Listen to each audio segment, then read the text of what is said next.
سلااو ڕێز گوتار و تەماشەوانên هێژا خەڵکێک نو ji bernameya hevpeyvîna arkê dest pê dike ez im Şêxo Efrînî ez ê ji we re pêşkêş bikim. Mijara xeleka me ya êro eniya aştî û azadiyê ye damezrandin plan û armancên wê çi ne? Mêvanê min mamoste Hewas Egîd hevrêzkarê nivîzgeha peywendiyên derve û diplomasî ya eniya aştî û azadiyê ye. Mamoste Hewas dem baş spas ji bo beşdarbûna te di destpêkê de بریا ام بحثا داوین جیوینا و بکن ام دخوازن تو جمع و تماشاوانا را بدی خویا کرن پیناسه که تعریفه که جه انیا آشتی و آزادی را بدی دیار کرن. بله دم باش گکشه حسلا و رز شتا و همو تماشاوانا را بگمان وکون زن انیا آشتی و آزادیش لاشکی سیاسیه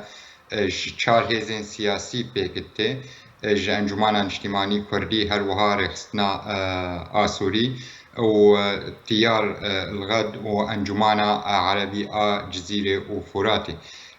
Ev her çar laşên he yanî têkilînê kevin wek dibêje navê her çar laşa de çil aliyê xwe civakî de û çil aliyê xwe siyasî de. Demekî dirêj danûstandin navê her çar laşa de me danûstandinekî درێژ وەک دبێژێ پەبرە کرد هەنێک هەپەیمانên me ji berê me wek tiştekî normal navêna me her çar laşa de çêdibû ciyê em lê nav opozîsyonê de ew bû sedem hinek bawerî hat avakirin navêna va laşa û nezîkbûna nerîna siyasî ya navêna va her çar laşa de bikarê laşekî siyasî hevpeymanîk siyasî hevre çêkin û hevre wek dibêje nêzîkî çareserkirina pirsa Sûrî û her wiha daxwaz û mafên miletê Sûrî û cîcîkirina wê li Sûriya pêşerojê de bibe. Sedemên sereke ê çêkirina vî laşî gumana me de piştî derbasbûna 10 sal ser şoreşa Sûrî re me pêwîstî dît laşên siyasî ê nêzîkî hev ê demokras ê wek hev fikirin bikarin hevpeyman bin pêmayî ve pevre û yek nerîna wa û helwesta wa siyasî hebe. Hûn zanin hundirê laşên siyasî ê Sûrî her wiha laşên opozîsyonê ê cida cida nerînên cida cida hene lê tiştê balkêş belkî em ev hevpeymana neh a eniya aştî û azadiyê em hevre hevbeş li hundirê desteya danûstandinê a Sûrî de ne her wiha em li hundirê komîta distûrî a Sûrî de ne ji ber wê yekê em hemû jî hacetî hevdûne em bikarin nerîna xwe piştgirtina jê re zêde dikin. Ev laş wek wedît belkî li hemû daxuyaniyên me de her wiha nerîna me siyasî de jî me daxuya kirin ئێمە ئەم vekirîne ser hemû laşên siyasî ê opozîsyonê rojên bêde û niha dema derbas bûî de jî têkiliyên me baş beşên cida cida ê siyasî li hundirê Sûrî de çêbûne em lê nerin ev laş firahtir bibe bêhtir ciyê xwe bigirê li nav rewşa siyasî a Sûrî giştî de û bi taybet hûn zanin deverê ev laş tê de hene deverên Kurdistana Sûrî ev laşên siyasî برنگê xwe cida cida Kurd, Ereb, Xristiyan wek dibêje hebûna wa li va devera de ev laş baweriya me de ji xeynî mesela siyasî bingeheke parastina aştiya civatê û yekîtiya helwesta deverên Kurdî li Kurdistana Sûrî de hemû nete û olê li hundirê wê de. بله مامۆستا Hewas di 19 vê mehê de di 19 adarê de yekem civîna we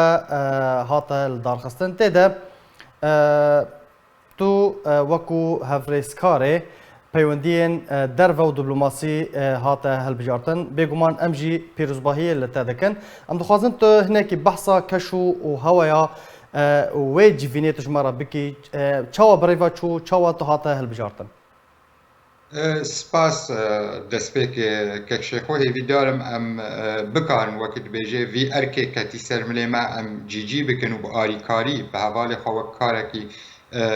مؤسساتی ام هفره هفبش وی کاری بدن پیش یکش تشتین هونزانن یعنی دزگه ام تخوازن آوا بکن نرنگکی ناوندی به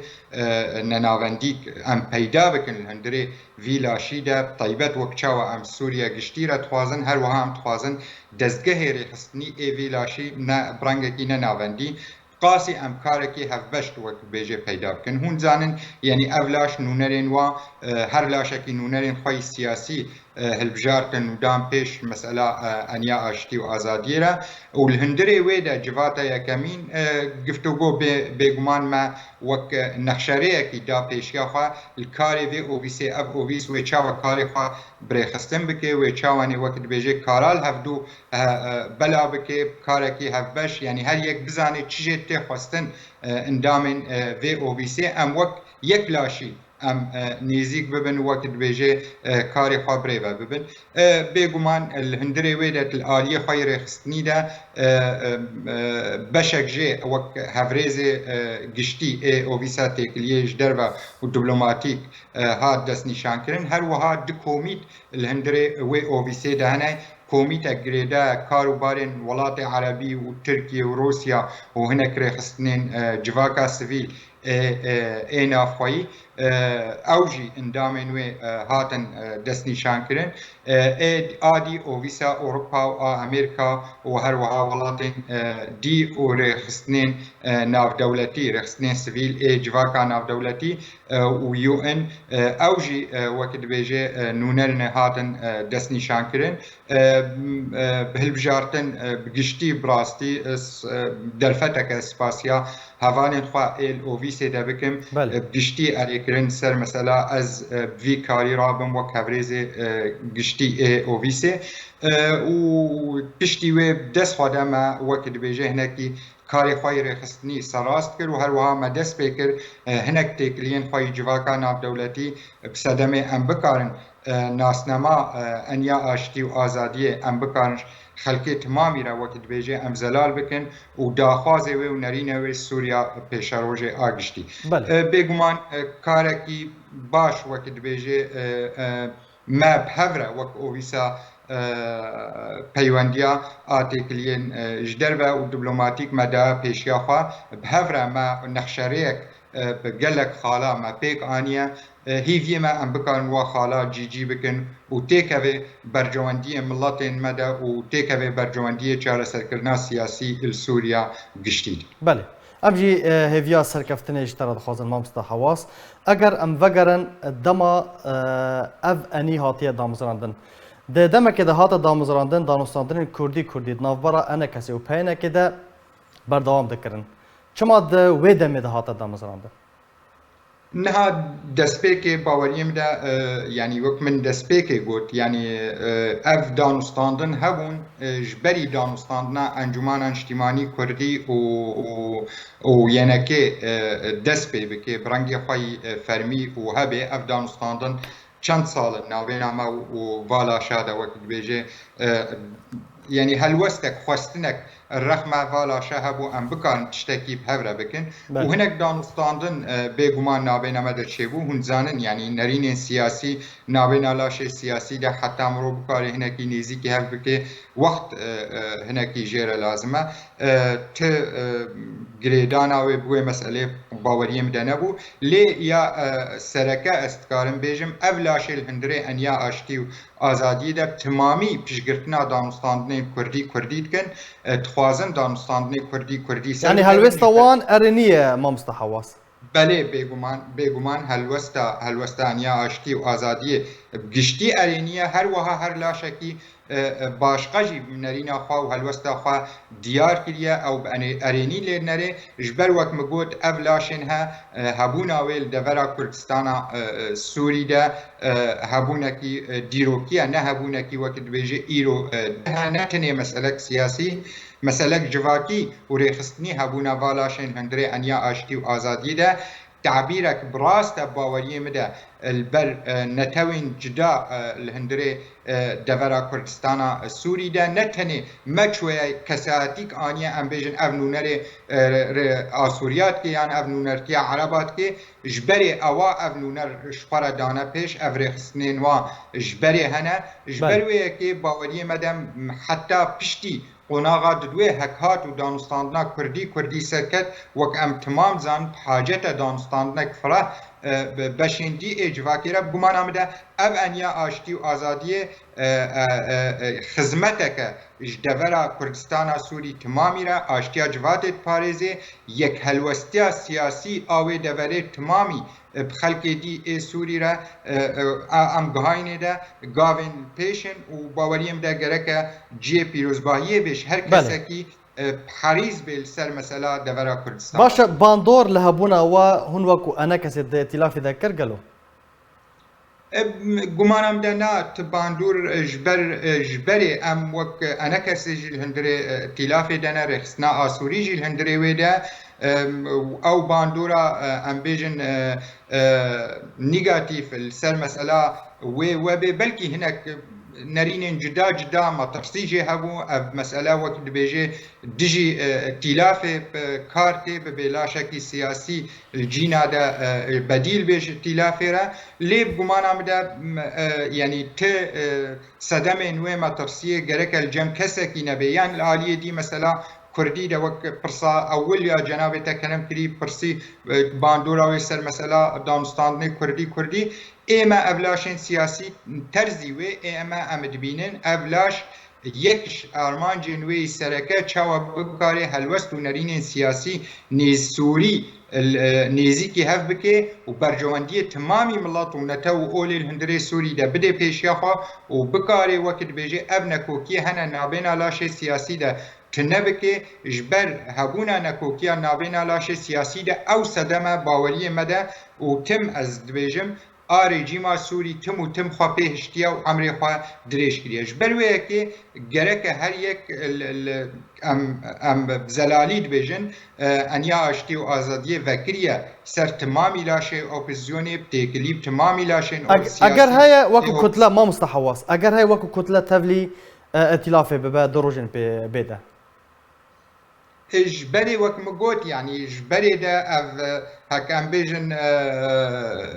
انجمان اجتماعي كردي بشكش ائتلافي هكان بيجن رخصنا بله زلال ما مسواكو كتله از بحثك يا وكو انيا اشتي وازاديه تبلي ائتلافي ببا نا وقت جبهان نا باوريم ناش بل ام هر سلاجي برنگ خوی جدا ام الهندري دستايا دانستاندنه ده ام الهندري كوميتا دستوري دنا و ام هولدانت كن يعني هون حمود زان طيبينيه ما السر هبونا كرد الهندري كوميتا دستورية طيبينيه ما سر دغرا كردستان سوري الهندري كوميتا دستورية اري هبونك مها او هبون اجبري ما بيو ارى قفتو كريا ما بلاشي اوبزيوني را ما بجواكا ناف دولتي را او هبون باوريه مدى ضعيفة نقور جمارا كرده ام هولدانا بكن وجماري زيده بكن برقا بيعني باشا ما مستحواص لسر عرضي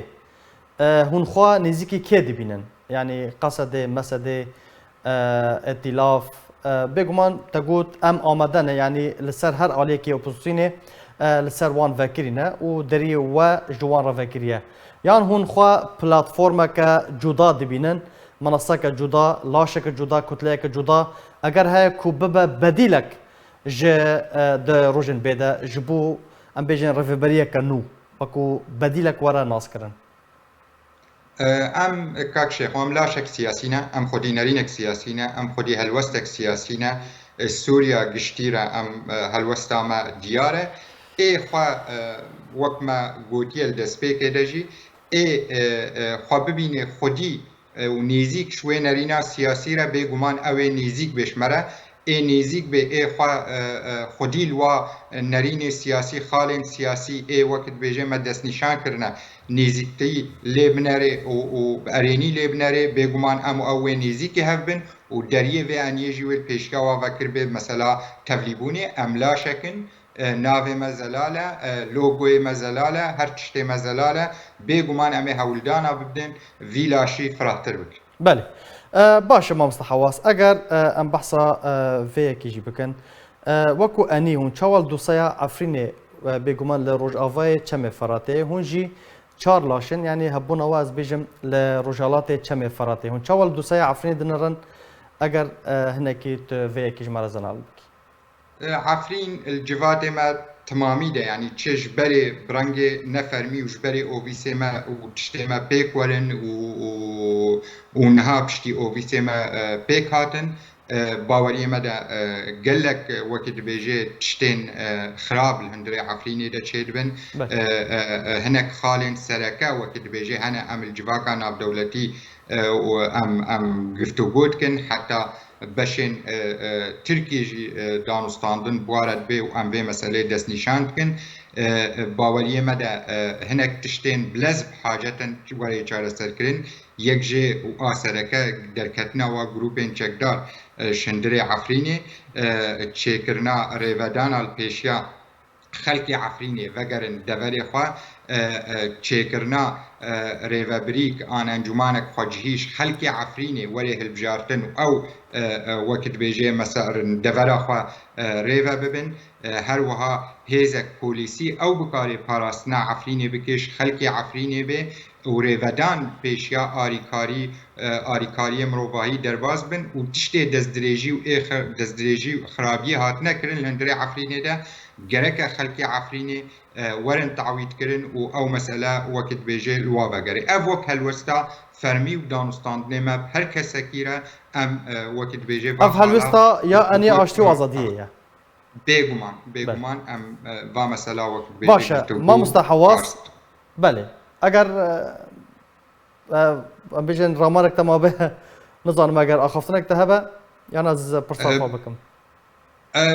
ككشيخ وك مقود يعني نرينا مي سياسي زلالة يعني بل. از مثلا عفريني وبرسا جنابتي مثلا عفريني امد بيجن سوريا بيشاروجي في سوريا كنناوندي بي وقت داخوازا ما سوريا كنناوندية بيقومان العفريني والهر دفره كي دجي في خلقي وي دفره دفره خوا ريفا ببي نابێ خەلکێکی بەیانی دەرباز بێ و ئاستەنگیا و وەکت بێژێ دەستدرێژیا و خراپیا لە هەندرێ وا دەبەرادە بکێ و ji ber heta em bixwazin aramî hebe heta em bixwazin bingehek bê peydakirin şilbijartinê de li ser seranserî Sûrî û her wiha her deverekî cida cida û taybet devera Efrînê vê xelkê Efrînê li ser ciyê xwe bê heta ew mesele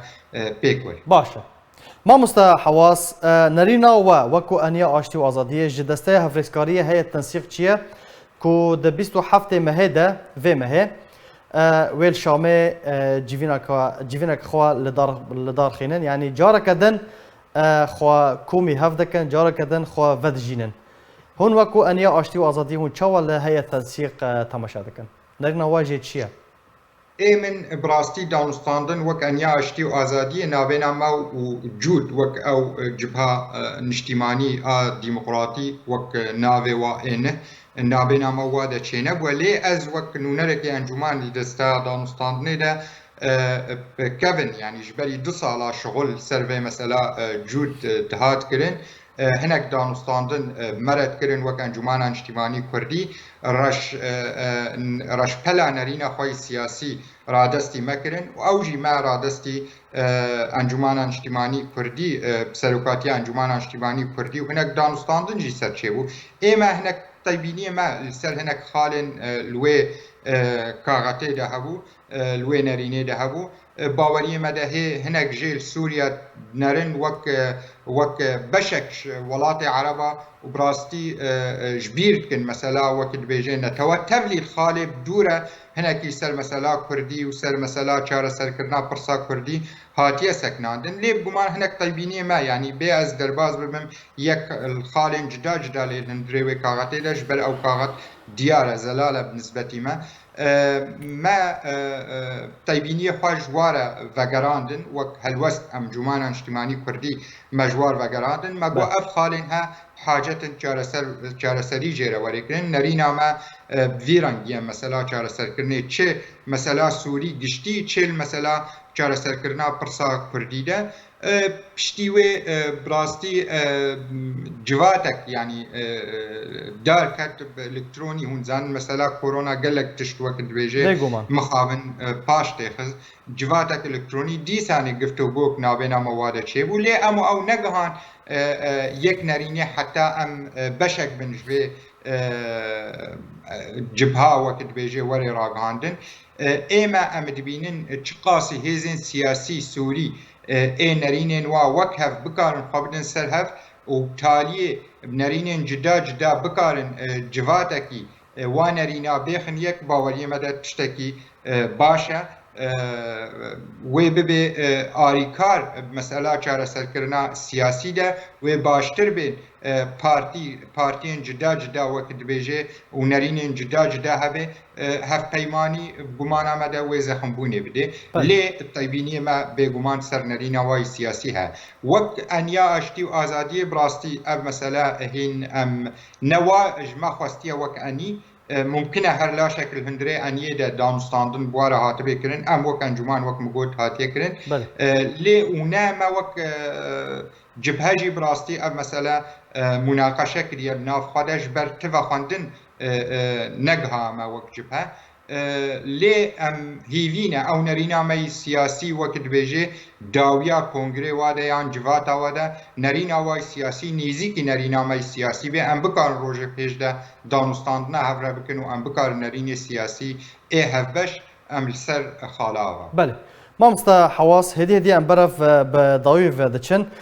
پلان و وکو نویزگاه پیوندین در و دیپلماسی دروژن بده چنه هونه چاوا کارو چلاکین خواب کن جوینین خوالدار بخینن اگر هی هون نویزگاهین خواب فرمی لکیجان ولاتان وکن لسر عرده هون وکن یعنی چاوا اگر هنه که تو بحثا پلان خواد پیش روش ده تجمره بکی انها شخوا لاشن رخصتين هندري انيا اشتي و ازاديه ده اوفيسي وال هندر ده وقت بيجي اوفيسي جدا جدا هنا اوفيسي انجمان اجتماعي كردي هلواي رخصتنا سرياني اشوري اوفيسا انجمان عربي و ديار لغد اوجي الهندر ده ودبرين كردي ده دبرين جدا جدا هيداد بن لي بيغمان و اوفيسك طيبت بأنيا اشتي و آزادية وهبه بيغمان سر عرضي وهبه امي هولدان ما وهبه بجواكا ناف دولتي را بيغمان جينا ام وك تشتيت بيشياما ام بكارن پیدا بکن وقت بیجه و اریکرنکی سر مثلا وکرنا اوبیسا لی هون زانن یعنی اف انیا اشتی و آزادیه بلکی تشتکیاوی طیبت باشقه لاشن سیاسی ای هنب گشتی اف انی دامزراندناوی و پیکانیناوی تشتکی نافخویه سوریه نافخویه دوره کردستانی ده و هون زانن وکرنا اوبیسا و تیکلی و مسائل افهموجی هنکی پشگرتنک مادی آبوری جیرد بی و پشگرتنک نهدک جیرد بی ام وقت بیجی هولدان دن وقت هر چارلاش ام بکارن هفره آری کاربن حتی ام بکارن روژه وری ریا جوه مسئله را ببین بله داوین پرسیار مامستا حواس گلک ناو دسته انی شپیل انجومن دوی دام داوی ده درک هتنه گلو سوریا لپیشیات چیه؟ گلین سوریه خلک سوریه لپیشیات چنه اگر های کو اف رژیم وره شکاندن و حکومت که دمکی وره دامزراندن ده همو آلی بجدار ببن نخواستن ده سیار و بریا نو یا امریکی ده چل پیشیامه؟ شخواه هیوی اون ایمنها وقت بیجه وقت رنگ سیاسی بهتر کارت تکرن سر مثلا جیجی کرنا بریار ناف دولتی بریار ناف دولتی بیانا جنیف یک هر وها بریارا 22 زلال وقت بیجه خالن آوا کرنا وقت بیجه حکومتک وگهیز و هر کس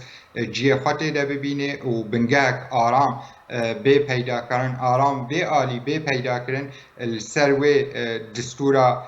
نه ولی دامزراندن و هفکرین سر چیبه و سر بنگاوه هلبجارتن چیبه و تمامی سوری خلق سوری جیه خاطر دبینه و دبیجه دستهلاتا پیشروج سوری ولی آواکرن و نه دستهلاتک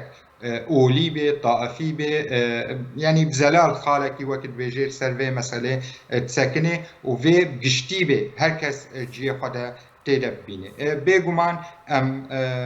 جمع وکلاش سیاسی تخواستن کار بکل سر پیکانینا و بریاری لی تشتک هیا بیم همیجیش بیر نکن یعنی